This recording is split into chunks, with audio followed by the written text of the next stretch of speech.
Akalain mo ba mula mamasa kong tosino, ngayon ang minamasa ko mukha. Ayun. Ayan, ito rin, wala ring puhunan ang pag-uusapan natin. Skills lang daw ang ginto ng kinabukasan, di ba? Mga kapartner, ito ang segment na hindi nyo dapat palampasin dahil isang kwento na naman ng pangarap na walang puhunan kundi skills. Mula sa batang sanay sa sipag hanggang sa ginawang ginto ang sariling kakayahan. Walang shortcut, walang arte, puro disiplina at diskarte. Parang parehas ng guest ni kanina, no? Diskarte din. Ngayon, she's not just building a name, she's building futures bilang founder at president ng Luray Institute at Ellie Laura Therapy. At ipong i-welcome si ka-partner Elizabeth o Eliz Estrada. Welcome sa Patok. Thank you for having me po. Ayan, hello po sa mga nanonood ng Patok. Nandito, second time ko po ito at papasalamat ako. Ang sarap. Ang ganda na yung studio niyo lalo. Mas ano. Lalo dapat may gumaganda. katabi ako. Oo nga. Ang ganda. Oo, so simulan na natin. Ano ba ito sinasabi mong skills ang ginto ng kinabukasan? Nako, yan ang aking naging puhunan. So gusto kong i-share para sa lahat, no, na wala akong naging puhunan noon, kundi yung aking kamay. Okay? So, nag-start siguro ito nung bata pa ako, no, nung tinuruan ako ng nanay ko na nagtitinda kami ng tosino nung bata pa ako, elementary. So, nagmamasa ng tosino. Tapos, ako naman nagbebenta. So, dalawa kami, tinuturuan ako ng nanay ko kung paano magmasa ng tosino. Tapos, nung elementary, tinitinda namin sa school. So, yun ang nakatulong sa amin para makasurvive kahit papano. And then, after that, I think yun yung first skills ko. Yung first skill ko na natutunan. Tapos, na-apply ko na siya na kapag meron kang, syempre, skill, tulad niya, nakakapagbenta kami. So, merong na-generate na income. So, malaman ba natin At least ngayon bata pala? ka pa, medyo business-minded ka na. Oh yes, tapos ngayon akalain mo ba mula mamasa kong tosino, ngayon ang minamasa ko mukha. Ayun. Minamasa natin mukha. Ang galing, di ba? So, napagtagpi ko lang, nga no, nung time na yon. So, doon pala may pinagmulan kung ano yung ginagawa ko ngayon. Kasi nung childhood, experience ko dahil sa nanay ko na tinuruan ako. So, ayun, maraming pwedeng gawin sa skills natin. Tapos, nagamit ko siya ngayon. Na may training center na. Ah, diba? Diba? Yun yun. Ano yung hindi mo makakalimutang turo sa'yo ng nanay mo na dala-dala mo hanggang ngayon? Nako, ang turo ng nanay ko bilang yun teacher siya, no. Huwag tayong maging maarte sa buhay.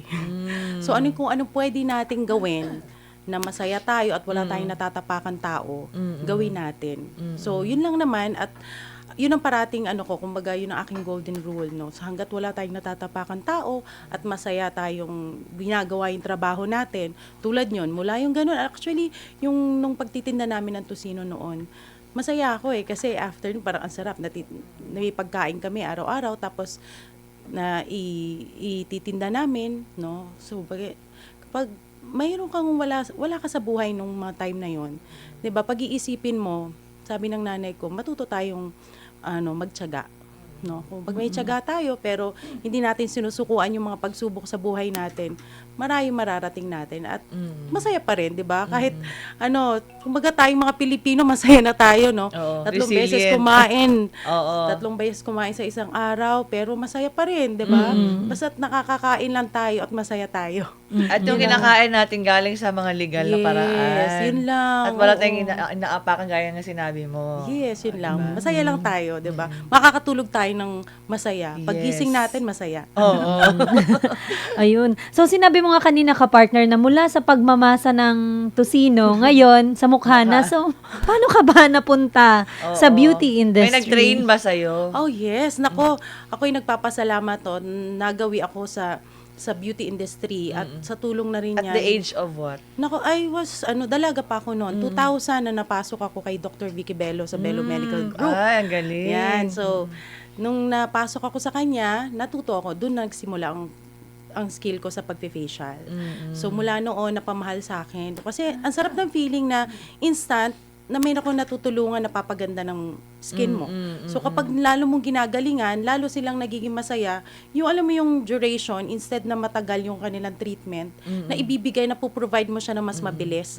Yun yung yun yung sarap para sa akin na parang ay instant siya na success para sa akin. Kasi pag binalikan ka, nag-message sila sa'yo or meron silang ni-refer na client sa'yo, para sa akin, ako successful na sa akin yung mga maliliit na bagay na ganoon. Kaya doon nagsimula na pamahal sa akin yung pag-facial. And then, sabi ko, parang gusto kong ituloy ito, yung mas magturo pa. Masaya ka. Yeah, and then doon na nabuo na gusto kong magkaroon ng eskwelahan sa pagtuturo ng beauty. Oh, di ba? Meron bang mga nakuha mo rin na mga lesson mula kay Dr. Vicky? Oh yes, na si doktora, napakabait niya na, no? And humble, At di ba? isang bagay na siya talagang nilulook up ko kasi siya yung unang nagbigay ng tiwala sa akin na siyempre, simple lang naman ako, no? 'Di ba, trabahador. Pero siya yung nakita niya yung kakayahan ko, na alam niyang porsigido ako sa ginagawa ko. At wala akong pinipili. Kahit sinong ibigay niya sa akin, gagawin ko at pagbubutihan ko.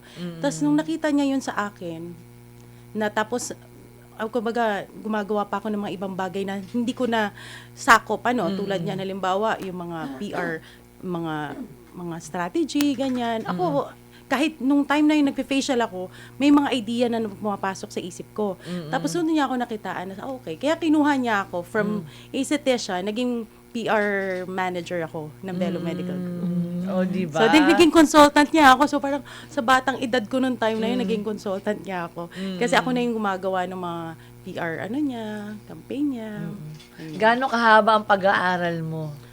Pag-aaral sa... sa Naku, aesthetics. hanggang ngayon nag-aaral ako. Talaga? Hindi ako Walang tigil sa humihinto. pag-aaral. Opo, yes. Yan, isang bagay na natutunan ko, no. So, dapat hindi tayo tumitigil sa pag-aaral. Kahit ba naman alam na natin, pero kasi maraming mga lumalabas na mga innovation. So, kailangan. May mga So, isa bagong yun sa, trend. I think na naging traits ko, no, nasa R&D ako, sa research and development. At yung research mo na yon, kailangan matutunan mong gawing parang negosyo rin yun. Eventually, kailangan mo may apply kung ano yung natutunan mo, and then kung paano makakatulong sa ginagawa mong karir ngayon. Sa R&D, marami ka bang mga naging trial and error? Oo, madami talaga. Maraming beses ka na bang umiyak? Maraming iniyakan kasi hindi. Pero kailangan muna, simulan ko muna sa sarili ko or kaya sa family ko, ganyan. Yung mga ganon, halimbawa sa pag-aaral lang ng mga gamot na ina-apply sa balat. So, hindi mo pwede siyang i-apply sa kliyente mo agad. So, dapat itry mo sa sarili mo muna. 'Di ba? So, again, pag ganyan, tuloy-tuloy lang yung pag-aaral kasi kailangan, pag na-i-deliver mo na yun sa kliyente mo, yung service na ipoprovide mo, kailangan sigurado ka. Hindi mo pwedeng, hindi ka pwedeng doon ka mag-trial and error. Dapat sa back end yun. So, pag nagbigay ka ng serbisyo, naniniwala ako, kailangan, sigurado ka, confident ka na kaya mo ma-deliver yung service. So, ano ba talaga dapat ang skills ng isang esthetician? Ang skill para sa akin yan is kailangan is una sa lahat, mahal mo yung ginagawa mo. Okay? So, ako napamahal sa akin ng pag-facial kasi nakita ko yung improvement na nabibigay sa mga kliyente. So, kailangan maging masaya tayo doon. Now, maging masaya tayo and then i-develop natin yung ating skills sa kamay. So, ako may mga techniques ako na itinuturo sa mga estudyante, kumbaga kailangan malambot yung kamay mo. Then, alam mo, kailangan ingatan mo rin yung sarili mo kasi ikaw ang nagbibigay, 'di ba? Parang nagpapaganda sa kliyente mo. So, it should begin with ourselves. So, kailangan you have to look Kasing good. fresh ni Ma'am Elise, dapat. Ako lang nag-wake up niyan, inaral ko din yan. Tapos, kailangan din yung kamay mo, alagaan mo, 'di ba? Kung para sa iba, lalo na puhunan namin sa mga esthetician, ang puhunan mo, kamay mo. So, iniiwasan mong syempreng gumaspang. Yan yung mga basic. But, yung sa sarili natin, kailangan din tuloy-tuloy ang pag-aaral. Tuloy-tuloy tayong alamin kung ano yung nakakapagpaganda sa mga serbisyo natin tulad sa pagpapaganda, 'di ba? So, maraming mga umuusbong na mga produkto o kaya mga techniques, kailangan hindi tayo humihinto. And then at the same time, you also need to understand kung ano yung kondisyon ng kliyente mo. Kasi hindi mo maibibigay yung serbisyo kapag hindi mo alam kung saan siya nanggagaling. So, from there, alam mo syempre kung kaya ng budget ba niya o ito yung provide mo. More of assessment din at the same time. Kailangan mayroon tayo ng puso sa pagbibigay ng serbisyo. Hindi lang, siyempre, alam natin, mahal ang magpapaganda. Kaya, marami namang ibang ways kung ma-deliver natin yon sa mga kliyente. Na hindi Nakatulong sila ka. naho-hold up. Oo. Oo. Ano yung pwede mo mai-share na customer experience na parang nagpasalamat talaga sila sa inyo, parang may nagbago sa kanila? Ito, nung time na I travel kasi sa US, no, meron ako na-encounter na meron siyang pimple. Nursing student siya that time. So, friend, ni-refer niya ako. Nung ginawa ko, talagang grabe yung pimples niya, no? So, yun ang expertise ko, yung mga acne. So, nung time na yun, wala akong ibang gamit. So, mga tool lang, wala akong ibang machine. So, ginamit ko yung kamay ko kung paano ko siya i-treat, no, yung hand extraction. So, after that, binalikan niya ako. Sinabi niya sa akin, "Ma'am, nakapag-asawa ako." Lalaki ito, no? So, nakapag-asawa ko, thank you po talaga, nagkaroon ako ng love life. At ngayon, siya na yung asawa niya. So, yung sa akin, parang nabago ko yung buhay daw niya dahil nagkaroon siya ng confidence after matanggal yung mga breakout sa skin niya. So, isang session lang yon kasi pinulido ko talaga. Normally, kasi yung mga ganong treatment, it'll take talagang a while before mo siya mapagaling. Pero sabi ko nga, hindi naman ako magtatagal doon at isang beses lang yung serbisyo ibibigay ko sa kanya, pinagbubuti ko na. Para at least yung impact doon, marirecall niya na instant nakuha niya agad yung result. So, I Naging didn't part know. ka sa Oo. buhay niya, di ba? Oo, nagkaasawa siya, nagka-love life. Oo. Kasi yung iba parang, yung iba kasi parang, masyado mo namang pinagagastusan yung mukha mo, pero hindi kasi nila alam yung iba, malaking impact yun. Doon sa mga nag-work, kasi di ba, pleasing personality, hinahanap, kahit pa, practical, ganun talaga hinahanap, di ba? Unang titingnan sa'yo, mukha mo, tapos dun sa mga walang love life, ganun nga, di ba? Mukha. So, at least yung sa aesthetics, yun yung naitutulong ninyo sa kanila mga kwento-kwento sa buhay. Yeah, kasi kumbaga araw-araw tayo humaharap sa tao, lalo na kung may trabaho tayong nagre-require sa atin ng, 'di ba, kailangan nating humarap sa kanila. So, ako naniniwala kung kailangan mag-invest tayo sa sarili natin. Hindi lang bukod dun sa kung anong galing natin sa pagtatrabaho. Yung sarili natin, imbesta natin. So, yung mga gustong syempre mas umangat pa ng konti, syempre para kasi instead na ang galing mo yung talino, normally may ganun eh, talino mo. Pero kapag na-distract sila, nakita nila yung may mga pimple ka, diba? Syempre, minsan hindi na yun nakikita. So, ang sabi ko nga sa iba, mag-invest tayo sa sarili natin. Pero may rami namang ways to invest in ourselves. May mga pang skincare na pwedeng gamitin or may mga iba namang derma na pwedeng lapitan na sa murang halaga lang naman. So, ano-ano ang mga serbisyong ino-offer ng Ellie Laura Therapy? Ayan, yung isa naming ang aming pinagkakabalahan po ngayon yung Ellie Laura Therapy. It's aesthetic and wellness clinic po, no. So diyan ko pina-practice yung aking skill. So hindi kasi sa pagtuturo sinasabay ko 'yan. Kasi sa pagtuturo kailangan ikaw tuloy-tuloy pa din ang mong ginagawa kung anong ina-apply mo. So yung sa aesthetic namin sa Ellie Laura Therapy, nandyan yung may mga acne therapy kami, may mga laser din. So, marami mga advanced treatments. From head to toe yan, may scalp treatment din kami. So, madami siya. But, ang karamihan ng mga ginagawa ko, karamihan mga acne kasi nga yung forte ko. So, talagang Yung may mga- expertise mo. Yes. And Oo. then also yung mga, marami kaming treatments. Yan. Abangan nyo, tingnan nyo po sa aming page. Meron kami Ellie Laura Therapy. So, marami na rin tayo na bagong buhay dahil doon. So, dahil ako mismo, hands-on ako. Although may mga kasama naman din ako, pero yun nga, mas masaya ako ako mismo ang gumagawa. At nakikita ko yung result agad. Curious lang ako ka-partner kasi alam naman natin na 'di ba yung mas ano na ngayon ang mga tao mas naging conscious na sa pagpapaganda ng balat, ng katawan. So kung i-rate mo sa global beauty industry, saan na ba yung antas ng Pilipinas? Kasi alam naman natin nagsisilabasan yung mga Korean products or mga 'di ba? So sa'yo po, para malaman lang namin kung saan na ba talaga yung Pilipinas ngayon. Ang Pilipinas ngayon, masasabi kong sumasabay na sa international market. Dahil una, proud ako, galing akong Belo. Ang galing din ng ginawa ni Dr. Vicky Bello noong time na yon dahil nailapit niya ang skincare sa hindi lang dito sa Pilipinas, kundi sa iba-ibang bansa kung nasaan ang mga Pilipino. So, nagkaroon kami ng mga roadshow kung saan nagtuturo siya kung anong mga dapat gamitin para sa skin. From there, doon ako namulat. So, in-apply ko yon ngayon. Nakita ko, sumali ako sa TESDA, no? Nakipag-participate ako sa kanilang mga programs, which itong huli nating World Skills Competition, ASEAN, nandito nung nakaraan, di ba? So, nakita ko talaga ang galing ng Pilipino. So, kaya naman ako sumuporta. Ang Luray Institute nag-support sa ASEAN World Skills Competition nangyari nitong August. Nanalo tayo ng silver. So, kung nasaan na po ang Pilipinas, nasa international na po talaga tayo.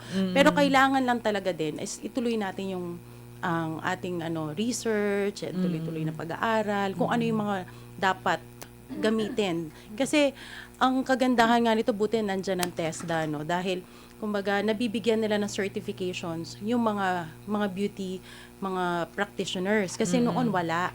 So I'm happy na nabibigyan ng pansin ang mga nasa beauty industry kasi wala tayong lisensya dito sa Pilipinas. Sa abroad meron, 'di ba? Pero kung meron tayong certification, at least kahit papaano nakakapagbigay tayo ng standard practice. So tulad nitong Beauty Care, Skin Care NC2 sa mga gustong mga mahihilig magpaganda. So meron na, TESDA? Meron na. At bago lang po ito. At iniinyahan ko lahat na sumali, no? At or kaya mag-enroll. At kami, open kami na nagtuturo din ng ganyan. At nagbibigay kami ng certification para sa gustong magtrabaho locally or abroad. So magagamit na nila yung certification nila kapag mag-abroad sila.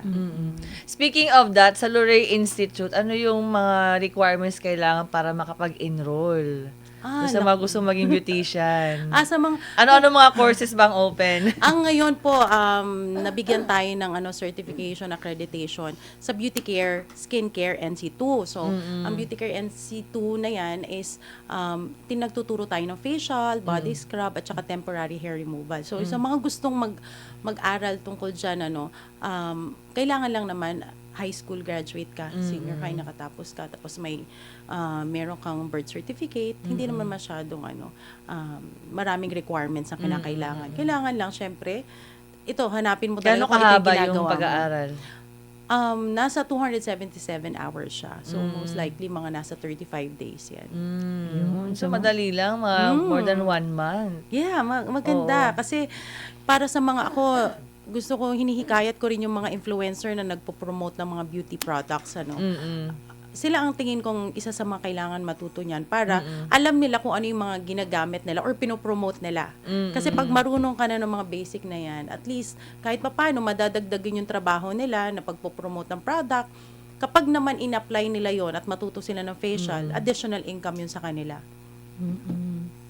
Ayun, may mga comment tayo dito ka-partner, si Beauty Dream PH. Grabe, nakaka-inspire po kayo, ma'am. Skills talaga ang puhunan.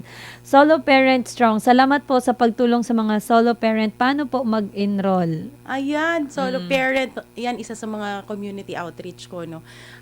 Ina-advocate din namin na ang mga solo parents matuto sila sa mga ganitong skill. Kasi karamihan dyan, 'di ba? So, ito yung bagay na sabi ko nga is masayang negosyo, masayang trabaho kasi maganda ka na, nagpapaganda ka pa. Ayun. So, 'di ba? Parang walang tapon yung oras mo. Marami kang tutulungan. Si Kuya Driver Life, isa po ako sa naka-experience ng free facial nyo. Salamat po talaga. Talaga, nako. Aesthetic Student 23, legit po ba na TESDA accredited ang Beauty Skincare NC2 ninyo? Yes, legit po. At ngayon, itong 2025 po namin nakuha ang aming accreditation sa TESDA.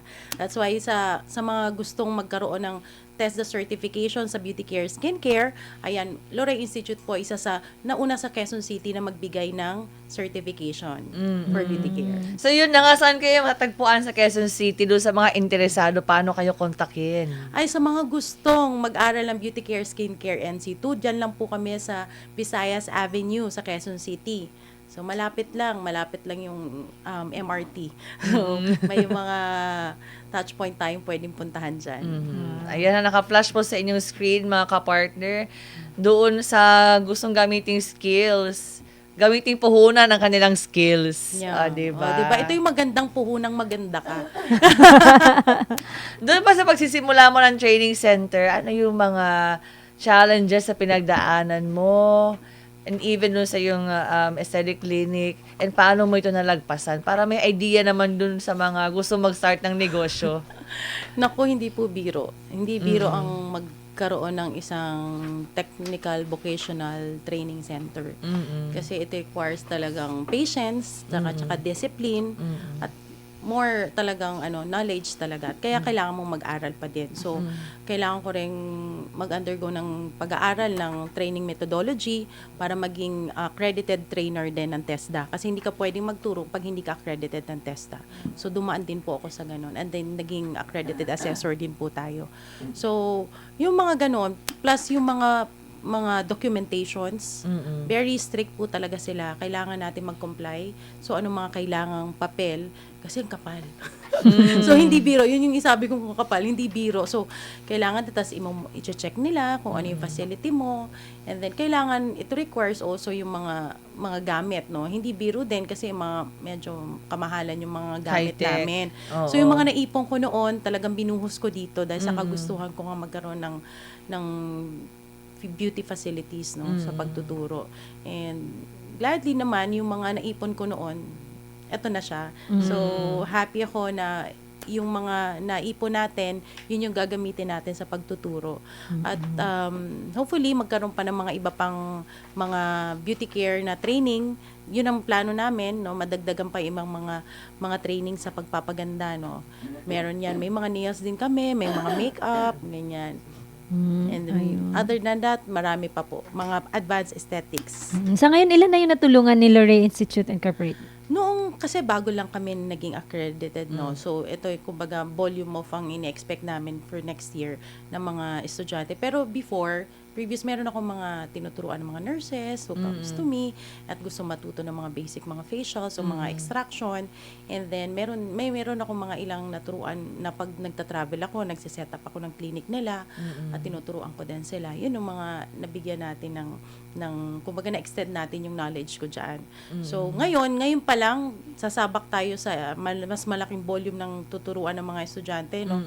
So, by next year, at ako'y nagpapasalamat na bigyan nyo kami ngayon ng pagkakataon, no, para i-promote yung Beauty Care Skincare RC2 na ino-offer ng TESDA. At kami po'y accredited at nagpapasalamat din ako sa TESDA dahil very open sila sa mga bagong kumbaga advanced na programa. Kasi before beauty care lang siya na magkakasama siya halo-halo, may salon or ngayon nahiwalay yung skincare. Kumbaga sinegment siya, which is good para mas maging detalyado yung pag-aaral mo na kung halimbawa skincare lang, iba yung nails, iba yung makeup.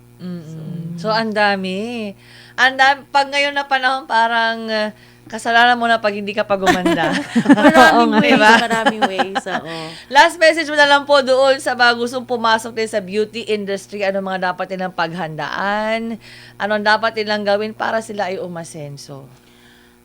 Para sa mga beauty enthusiasts at mga mahilig sa pagpapaganda or nagsimula lang dahil mahilig sila sa mga products at nakitaan nyo yung sarili nyo na may maging future esthetician. So, alamin nyo lang na first is kung ito ba yung passion mo talaga. Kasi it requires talagang discipline and also being a responsible esthetician. Kasi humahawak ka ng balat, no? So, pag humahawak ka ng balat, you'll be responsible with that person. Kasi kapag nasira mo yan, nako, kumbaga, masisira mo rin yung buhay niya. Iba ang feeling kapag binalikan ka at galit siya sa'yo. So, mas Pati maganda. buhay mo masisira. Kaya kailangan mong pag-aralang maigi at pumasok ka, mag-aral ka sa isang accredited or talagang very trained na institution para mas mag-guide ka. Kasi kapag sa marami kasi mga beauty centers ngayon na hindi talaga properly nag-aral at tinuruan lang doon sa mismong clinic, I suggest that makipag-ugnayan kayo sa TESDA kung saan ang malapit ninyong training center, no, kung saan matututo kayo kasi that standard yun, standardized siya para alam mo kung paano yung tamang application or 'di ba, standard way of pricking, maraming ways. So, ako I suggest maging responsible and disciplined tayo sa ginagawa natin kasi hindi biro itong pag-handle ng mga skin. So, mag-aral tayo at ituloy-tuloy natin ang pag-aaral at tuklasin kung ano pa yung mga bagong innovation para naman maging maganda yung service na ibibigay mo sa clients mo. Ayan, napakagandang kasagutan. Marami ng tips na natutunan mula kay ka-partner Elise Estrada ng Luray Institute and Ellie Laura Therapy. So mga ka-partner,